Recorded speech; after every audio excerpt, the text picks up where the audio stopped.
제가 먼저 15장 1절 봉독합니다. 새벽에 대제사장들이 즉시 장로들과 서기관들 곧 온 궁예와 더불어 의논하고 예수를 결박하여 끌고 가서 빌라도에게 넘겨주니 빌라도가 묻되 내가 유대인의 왕이냐. 예수께서 대답하여 이르시되 내 말이 옳도다 하시고 대제사장들이 여러 가지로 고발하는지라 빌라도가 또 물어 이르되 아무 대답도 없느냐. 그들이 얼마나 많은 것으로 너를 고발하는가 보라 하되 예수께서 다시 아무 말씀으로도 대답하지 아니하시니 빌라도가 놀랍게 여기더라. 명절이 되면 백성들이 요구하는 대로 최소한 사람을 놓아주는 전례가 있더니 밀란을 꾸미고 그 밀란 중에 살인하고 체포된 자 중에 바라바라는 자가 있는지라 우리가 나아가서 전례대로 하여 주기를 요구한다. 빌라도가 대답하여 이르되 너희는 내가 유대인의 왕을 너희에게 놓아 주기를 원하느냐 하니 이는 그가 대제사장들이 시기로 예수를 넘겨준 줄 알리라. 그러나 대제사장들이 무리를 충동하여 도리어 바라바를 놓아달라 하게 하니 빌라도가 또 대답하여 이르되 그러면 너희가 유대인의 왕이라는 일을 내가 어떻게 하리라. 그들이 다시 소리 지르되 그를 십자가에 못 박게 하소서. 빌라도가 이르되 어찌미냐 무슨 악한 일을 하였느냐 하니 더욱 소리 지르되 십자가에 못 박게 하소서 하는지. 함께 했습니다. 빌라도가 무리에게 만족을 주고자 하여 바라바는 놓아주고 예수는 채찍질하고 십자가에 못 박히게 넘겨주니라. 아멘. 오늘 본문의 말씀을 가지고 섬김의 왕 되신 예수라는 제목으로 이 말씀을 함께 나누겠습니다. 오늘 우리가 바라보고 있는 이 본문의 말씀은 우리가 너무나도 잘 아는 빌라도 법정에서 이루어지고 있는 이 상황들을 마가가 기록한 것입니다. 십자가형이라고 하는 것은 유대인들의 율법에는 없는 처형의 방식입니다. 유대의 처형 방식은 돌로 치는 것 이외에는 사형을 십자가로 집행할 수 있는 그런 율법도 없고 그러한 권한도 없습니다. 그러나 나무에 달린 자가 저주를 받았다라고 하는 이 말씀을 성취하기 위해서 주님께서는 빌라도의 법정에 쓰셨고 그 로마의 법대로 가장 흉악한 자가 당하는 이 십자가형으로 나무에 매달린 자가 되어서 온 모든 죄의 그 짐을 다 지시고 죽으시고 부활하신 역사를 성경이 기록해 놓고 있습니다. 그때 빌라도가 계속 질문하면서 1절부터 15절까지 주님을 빌라도가 부르는 명칭이 유대인의 왕이라고 분명하게 계속 이름 부르고 있습니다. 주님이 거기서 변명하고 타협하고 다른 소리 해가지고 어떤 상황을 모면하려고 하시는 것이 아니라 비록 세상의 법정에 있지만 이것은 하나님의 심판이 이루어지는 중요한 순간이기 때문에 영적인 이 판결과 육적인 이 상황이 전혀 일치하지 않음에도 불구하고 아버지의 뜻대로 세상의 모든 죄를 지시고 주님께서 죽으셔야 됐기 때문에 변명하거나 외면하지 않고 유대인의 왕이라고 주님이 분명히 말씀하시면서 그렇게 십자가를 지시고 주님이 그 모든 대속의 사역들을 마감하셨다는 거죠. 그러니까 빌라도의 질문은 그것입니다. 내가 유대인의 왕이냐라고 하는 이 질문은 지금 이런 상황 가운데서도 너는 여전히 유대인의 왕이라고 너를 말하고 싶으냐라고 하는 반문이 되겠죠. 백성들이 자기를 지지해주고 그러한 권세를 자기가 등에 업음으로 말미암아 내가 유대인의 왕이라고 하는 것을 자랑할 수 있는 그 상황과 조건 속에서 유대인의 왕이라고 말하는 것은 얼마든지 부끄럽지 않은 일이지만은 백성들이 자기를 죽음으로 내몰아서 그렇게 수치와 모욕을 당하고 끌려왔는데도 내가 여전히 유대인의 왕이라고 스스로를 말하고 싶으냐라고 하는 이 질문에 주님이 아무 말씀하지 않고 타협하지 않았다는 것을 성경이 우리에게 담담하게 보여주고 있습니다. 다른 복음서에 보면 또 다른 대화가 있지만 오늘 누가가 지금 바라보고 있는 이 관점은 뭐냐? 주님은 백성들이 원하든 원하지 않든 이 땅에 왕으로 오셔서 모든 대속적인 죽음을 죽으시고 부활하신 주님이시다. 왕된 주님이시다. 이렇게 설명해 주고 있는 것입니다. 그러면 어떤 왕이냐? 사람들을 지배하는 왕이 아니고 섬기는 왕으로 주님이 오셨다는 것입니다. 마가복음 10장 45절에 분명히 인자가 온 것은 섬김을 받으려 함이 아니라 도리어 섬기려 하고 자기 목숨을 많은 사람들의 대속물로 주려 함이라고 하는 이 말씀이 이렇게 성취되고 있다라고 하는 것을 마가는 분명히 우리에게 전달해 주고 있다는 것입니다. 그러니까 어떤 상황과 어떤 조건이 그 이름을 증명해 주는 것이 때로는 아닐 수도 있다는 거예요. 상황과 조건이 증명해 주는 사람의 직책이나 직무가 있을 수도 있지만 상황과 조건이 설명할 수 없는 하나님으로부터 받은 소명만이 증명해 낼 수 있는 나의 부르심에 합당한 이름이 있다는 것입니다. 그러니까 우리가 이 본문에서 바라봐야 될 가장 중요한 첫 번째는 뭐냐? 세상이 우리에게 누구냐고 질문할 때 우리가 그 세상의 질문 앞에서 담담하게 세상과 타협하려고 구차한 변명하려고 할 게 아니라 나는 오직 주님을 섬기는 자다 라고 하는 이야기를 우리가 분명하게 말할 수 있어야 된다는 것입니다. 어느 때 어느 상황에서는 주님을 섬기는 자라고 말하고 어느 때 어느 상황에서는 그런 말과 삶이 일치되어지지 않을 때 그때 우리는 세상의 질타를 받게 되고 주님을 부끄럽게 여기는 삶을 우리 스스로가 살아간다라고 말하면서 입으로는 사실 아니라고 변명하는 전혀 일치되지 않는 삶을 우리가 보여주게 된다는 것이죠. 그러니까 우리가 무언가를 증명해낼 수 없는 참 부끄러운 상황, 연약한 상황이 된다 하더라도 상황이 우리가 누구인가를 설명해낼 수 없을 그때에 우리는 참 육체적으로 정신적으로 혼란스럽지만 그러나 하나님은 그때 오히려 하나님이 일하시는 때고 그때 하나님이 영광을 받으시는 때고 바로 그때 우리가 누구인가를 증명해내실 수 있는 그런 놀라운 역사가 이루어지는 때라는 것입니다. 승승장구하고 성공하고 번영하고 그런 것만이 하나님의 영광을 드러내는 것이 아니고 어떻게 저런 상황 가운데서도 변명하지 않고 타협하지 않고 외면하지 않고 끝까지 저렇게 사명을 감당하느냐가 다른 어떤 것보다도 우리의 삶에 큰 충격과 감동으로 다가오게 된다는 거죠.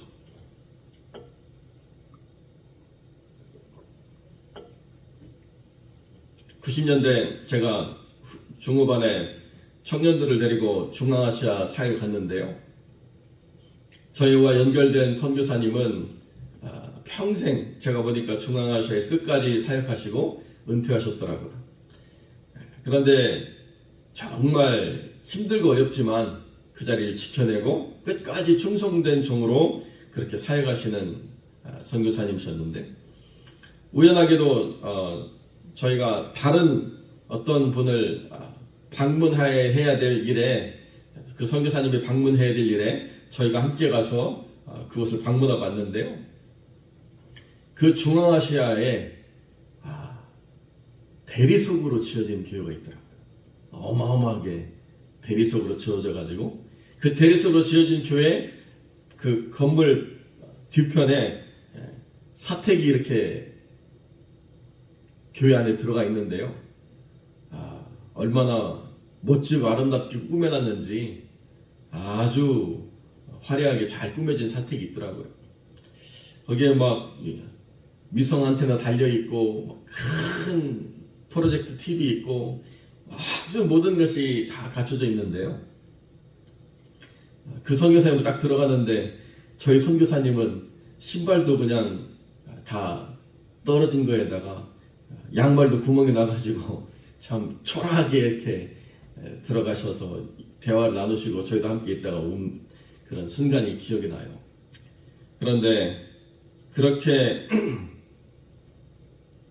멋진 집에서 상상할 수 없는 많은 것들을 누리면서 정말 축복받았구나 라고 하는 생각이 하나도 들지 않더라고요. 오히려 힘들고 어렵지만 하나님을 의지하고 사람이나 조건을 따지지 않고 섬기라고 말씀하신 그곳에서 끝까지 인내하려고 하시는 그 선교사님의 섬김과 수고가 또 얼마나 찬란하게 빛나는지를 보고 오게 된 아주 중요한 삶의 순간들이 있습니다. 우리 인생에 세상의 가치, 세상의 기준, 세상이 어떤 드러내고 싶은 어떤 명예로운 이름을 가지고 우리가 누구인가를 드러내려고 하는 많은 유혹들이 있습니다. 그러나 그것으로는 내가 드러날 뿐이지 나를 보내신 이가 드러나지 않기 때문에 때로는 보내신 이의 뜻을 순종하기 위해서 오로지 낮아짐으로 섬김으로만 드러나도록 하나님이 우리를 이끌어 가실 때가 있다는 것입니다. 그때 세상이 우리에게 내가 누구냐라고 스스로를 증명해 보라고 이야기하는 그 모든 유혹 속에서 오로지 세상을 즐겁게 해주기 위해서 내가 온 것이 아니라 모든 죄짐을 지러 오신 주님을 따라서 이 세상에 섬기는 자로 주님이 나를 쓰고자 하실 때 순종한다라고 하는 내 믿음의 결정을 드러내는 것만이 답이 될 때가 있다는 것이죠. 그러니까 지금 대비되고 있는 이 법정에서 두 번째로 등장하는 게 뭐냐? 무죄이신 예수님, 그러나 명백한 죄를 가지고 있는 바라바라고 하는 이 삶을 주님께서 비교하시면서 무죄이라고 하는 것은 당연히 그 법정에서 풀려내야 될 사람이고 밀란을 일으키고 사람을 죽인 분명한 증거가 있어서 지금 재판을 받고 있는 이 바라바는 죽어 마땅한 운명이지만 주님 때문에 이 영혼이 생명을 얻는다라고 하는 이 첫 번째 역사를 성경이 우리에게 보여주면서 주님이 섬겼기 때문에 우리의 삶에도 이런 은혜로 살아갈 수 있는 귀중한 역사가 지금도 이루어지고 있고 우리가 작정한 영혼들 속에서도 분명히 이 역사가 이루어져야 된다라고 하는 것을 우리가 분명히 깨닫고 기도해야 된다는 것이죠. 우리의 힘으로는 되어지지 않는다는 것입니다. 주님이 대신 계속적인 죽음을 감당하셨기 때문에 우리가 그 영혼을 주 앞에 이름 불러가며 기도할 때 이 주님의 생명의 역사가 아무런 노력도 수고도 하지 않은 한 영혼에게 주어진 것처럼 그렇게 주님의 역사가 이루어진다라고 분명히 성경이 우리에게 가르쳐주고 있다는 것입니다. 오늘 본문을 준비하면서 제가 오래전에 읽었던 책인데요. 그 책을 다시 한번 찾아보게 되니까 인터넷으로 찾아봤거든요. 그랬더니 그게 또 영화로 만들어졌더라고요. 미션 바라바라는 영화입니다. 미션 바라바. 책도 있는데요. 아마 지금 절판됐을 거예요. 그건 더 이상 출간이 되지 않기 때문에. 무슨 내용이냐. 한국인 아내 2명이 있는데요. 일본에 가가지고 유학생활하고 또 일본에 와서 결혼을 했는데 알고 보니까 이 남편이 야쿠자인 거예요. 그래가지고 남편의 폭력에 시달리고 삶이 너무 불안정하고 힘들고 어려운데 어떻게 살아갈 것인가 고민하다가 한 번도 하나님이 누군지도 모르고 기도도 안 해봤던 이 두 여인이 주님 앞에 나가가지고 주님을 만나고 죽기 살기로 남편을 위해서 기도하기 시작했습니다. 그런데요, 즉각적인 어떤 변화가 일어나는 게 아니고 상황이 점점 안 좋아져서 이제 조직에서 이 남편을 제거하기로 명령을 내려가지고 남편이 사망 선고를 받은 거죠. 아무런 삶에 희망이 없고 이제 절망만이 가져간 그때에 하나님께서 완전히 그들을 낮추시고 난 다음에 부르셨습니다. 그래가지고 2명이 이 조직원들이 다 목사님이 되셨어요. 그래서 십자가를 메고 전 일본을 걸어다니면서 복음을 전파하는 그런 영상을 그들이 올렸는데요. 또 여러 가지 해프닝이 있더라고요. 그렇게 여러 도시를 다니니까 일본은 또 목욕 문화가 있지 않습니까? 목욕탕 들어가가지고 또 목욕하는데 옆에 있는 또 어떤 사람이 온몸에 문신하고 와가지고 묻는 거예요. 당신은 어느 조직에 있습니까? 나 조직에 속한 사람이라고. 보스가 누굽니까? 했더니 지자스 그랬더니 그러면 마피아냐고. 한번 모든 인생의 끝자락에서 죽음밖에는 답이 없다는 것을 그들이 깨달을 때 그들을 위해서 그 한국의 아내가 눈물로 기도하고 생명 허락해 주시길 간구할 때 그 잔악한 그 야쿠자가 변화되고 삶을 바꾸어서 복음을 증거하는 목사가 되고 일본 열도를 돌아다니면서 십자가를 메고 예수만이 구원이라고 외치는 삶을 살아가는 그 산 증인이 됐다라고 하는 그 사건이 있더라고요. 어떻게 주님을 만나느냐, 어느 순간에 주님을 우리가 맞이하느냐, 당당하게 멋지게 준비돼가지고 주님을 만나는 삶의 순간들이 아닙니다. 바라바는 주님이 누구인지도 몰랐고 주님을 따를 마음도 없었지만은 주님으로 인해서 대속적인 죽음이 이런 것이라고 하는 그 주님의 역사의 첫 번째 증인이 되었다는 것이죠. 그러니까 섬김에는 반드시 열매가 있고 그 섬김의 열매 가운데 주님이 가장 기대하시는 게 뭐냐? 영혼을 섬김으로 그 영혼이 주께로 돌아오는 역사. 이것이 가장 주님이 기대하시는 거라는 거죠. 우리가 이 하반기에 다른 많은 일들로 바쁘고 분주하지만 그러나 가장 중요한 게 뭐냐? 복음이 증거되어야 되고 그것을 위해서 우리가 주의 몸된 교회로 모였다는 것입니다. 그 복음이 잃어버린 영혼들을 향하여서 전파될 때 언제가 하나님의 뜻인지는 우리가 알 수 없지만 올해가 아니면 내년에도 그때도 안 되면 그 다음 해에도 아무튼 그 사람이 그 생명 가지고 이 땅에 살아가는 날 동안 계속 기도로 품고 우리가 간구할 때 어떻게 하나님이 일하시는지 우리가 알 수 없는 놀라운 역사가 이루어지게 될 거라는 거예요. 이것이 우리에게 기대하시는 하나님의 뜻이라는 것입니다. 멋지게 자랑스럽게 대단하게 무언가를 만들어내는 것이 하나님의 기대가 아니라 어떠한 조롱과 모욕과 핍박과 어려움 속에도 섬김의 본되신 주님처럼 섬기는 자가 되어서 영혼을 주께로 돌이키는 아름답고 놀라운 열매를 맺을 때 그때 우리가 하나님의 영광이 우리 속에서 드러나는 역사가 일어나게 된다는 것이죠. 여러분 우리가 무언가를 얼만큼 투자했기 때문에 그 투자로 인해서 무언가를 기대한다라고 말할 수 있는 것이 적어도 복음 증거에서는 합당하지 않습니다. 주님의 생명을 바치고 썩어질 영혼의 인간을 얻는다라고 하는 것이 하나도 계산이 맞지 않는 거잖아요. 마찬가지라는 거예요. 복음을 증거하기 위해서 우리가 드린 모든 수고와 노력이 바로 우리에게 돌아오지 않는다고 낭만하거나 좌절할 일이 하나도 없다는 것입니다. 우리는 이 모든 수고를 하나님이 받으시도록 우리가 드린 거예요. 그 나머지는 하나님 우리에게 어떻게 이끌어 주실 것인가 우리가 미리 예단하거나 미리 기대하거나 다 내려놓으라는 것입니다. 우리 이찬희 집사님하고 신우성 집사님 같이 식사하는데요. 신 집사님 10명만 왔으면 좋겠다. 남자로 10명만 왔으면 좋겠다고. 이찬희 집사님 10명 많은데요. 4명도 많은 것 같습니다. 10명이 될지 4명이 될지 남자만 올지 남녀가 같이 올지 우리 아무것도 알 수 없습니다. 중요한 것은요. 작정하고 기도하고 부딪혀봐야 무엇을 얻을 수 있는가를 우리가 알 수 있는 거예요. 하나님께서 야 너희들은 아직 영혼을 담을 수 있는 그릇이 아니라 너희들이 먼저 영적으로 건강해지고 풍성해지고 기쁨으로 충만해져야 된다고 한다면 오늘 우리가 우리의 바구니에 담을 영혼이 없을 수도 있습니다. 그러나 그 낭망할 일이 아니라는 거예요. 우리가 먼저 더 영적으로 깊어져야 되겠구나. 우리가 먼저 하나님 은혜에 잘 붙잡힌 바 되어야 되겠구나. 우리가 영혼을 섬길 수 있는 교회로 더 건강해져야 되겠구나. 작정하고 또 도전하는 거죠. 언제까지요? 하나님 우리에게 허락하실 때까지.